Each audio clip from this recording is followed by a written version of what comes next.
Alors, il y a un jeune Suslov qui est venu me voir. Il est au bout du rouleau, il est au bout de sa vie. Qu'est-ce qui se passe? Le jeune Suslov, il y a de cela 3 ans, il a rencontré une jeune demoiselle qui était déscolarisée. La jeune fille faisait la classe de terminale, elle a arrêté l'école en classe de terminale. Et mon jeune Suslov est ingénieur, il gagne très bien sa vie. Ils se sont mis en couple, il a pris la jeune fille, l'a réinscrit à l'école. Elle a eu son baccalauréat, elle est allée en première année université, elle est en deuxième année université en ce moment. Alors, elle est enceinte, bon, il a fiancé, il a loué un appartement, il a meublé l'appartement avec ses propres économies, son propre argent.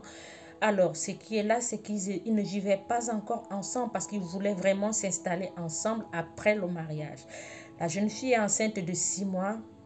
Un matin, mon jeune Suslov va rendre visite à sa fiancée comme d'habitude. À l'arrivée, il trouve un monsieur installé confortablement au salon.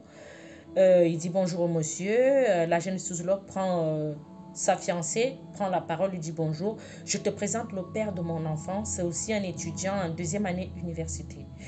Mon jeune Suslov me dit, Sous, je ne comprenais pas. Je me suis dit, peut-être que c'est une blague. Ma fiancée a l'habitude de faire ce style de blague. Donc, je lui pose la question, mais dis-moi, qu'est-ce qui ne va pas? Tu es sûre que ça va? Je me suis dit, Sous, peut-être ce sont les hormones de la grossesse. Et elle reprit que je te dis, je te présente le père de mon enfant.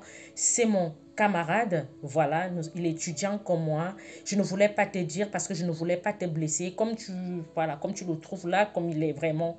voilà, l'occasion s'est présentée. Je suis vraiment désolée, je ne voulais pas te blesser, mais c'est le père de mon enfant. Il tombe de 1000 étages. Il me dit, Suze, je suis sortie de la maison, de l'appartement. Je suis partie. En marchant, je marchais en regardant derrière, du genre comme dans les films. Je me disais, peut-être elle va courir après moi. Elle me dit, non, Franck, c'est pas ce que tu crois. Je voulais juste blaguer. Non, jusqu'à je prends la voiture, je rentre chez moi. 24 heures, 48 heures, 72 heures, la fille ne donne pas de nouvelles. C'est là où je réalise vraiment que la jeune dame m'a exploité. Alors, à ma frère, à ma frère, quand je vous dis souvent ici que quand tu rencontres une personne, tu ne donnes pas tout à 100%, tu t'es donné à 100%, mon frère. Ah, ma frère, tu t'es donné à 100%.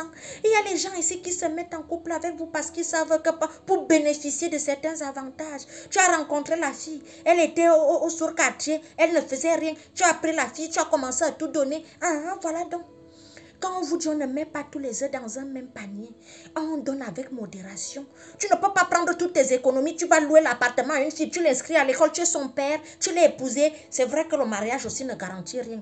Voilà donc elle est partie porter la grossesse avec un étudiant. Toi, tu es un jeune ingénieur, il fallait prendre une fille ingénieure, il fallait prendre une fille qui est déjà stable financièrement, il fallait prendre une fille qui connaît déjà, qui sait se battre, qui connaît ce qu'on appelle que la vie ne donne pas le lait, la vie ne donne pas de cadeaux. Tu es parti prendre une qui rêvait une vie de luxe, qui se dit que non, toi, parce que parfois quand on sort un chien du trou, c'est le même chien qui nous mord. Parfois c'est les gens qu'on donne plus d'attention, plus d'affection, plus d'amour, plus d'énergie, comme plus d'argent. Ce sont ces mêmes personnes qui nous traînent dans la boue. Prochainement, comme tu es au bord du suicide, ne te suicide pas, il ne faut pas mourir, ma frère. La vie est un processus, c'est juste un passé. Tu es en train de traverser une mauvaise période. Ressaisis-toi. Dis-toi que tu as joué au loto, ça n'a pas marché. Laisse tomber et avance. Pour ceux qui veulent des coachings, pour ceux qui veulent des conseils, contactez-moi au plus 33 6 56 81 43 32, WhatsApp uniquement.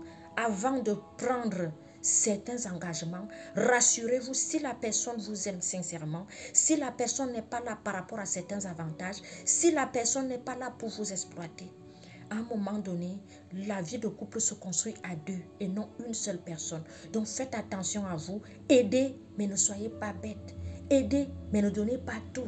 On donne un coup de main, on ne se sacrifie pas pour des personnes. Quand on se sacrifie pour une personne, la déception quand elle arrive, c'est chaud, hein, à ma frère. Donc faites attention, prenez soin de vous.